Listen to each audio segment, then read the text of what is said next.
अस्सलामुअलैकुम दोस्तों, like subscribe कर दिया करो यार। जिक्रिया को आज अंडा लेन जाना है, घर वाले टिक्के देते हैं यार, अंडा लेन जाना है जिक्रिया को। चलो आइए देखते हैं, बैठ चल मजा आएगा। वालेकुम अस्सलाम।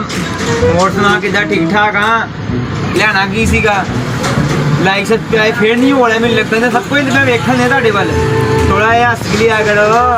लेना की दस जरा। हाँ जी भैन मैं ठीक ठाक। हेलो भैन।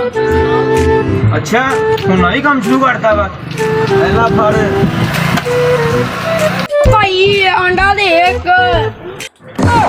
ਉਹ ਸੋਰੀ ਯਾਰ, ਮੈਨੂੰ ਲੱਗਾ ਤੂੰ ਮੰਗਣ ਵਾਲਾ ਕੰਮ ਸ਼ੁਰੂ ਕਰਤਾ ਇਹਦਾ ਠੀਕ ਲੈ ਗਿਆ ਨਾ ਅੱਜ। ਇਹਦਾ ਫੜ ਤੇਰਾ ਅੰਡਾ ਯਾਰ, ਇਹਦਾ ਫੜ ਤੇਰਾ ਅੰਡਾ।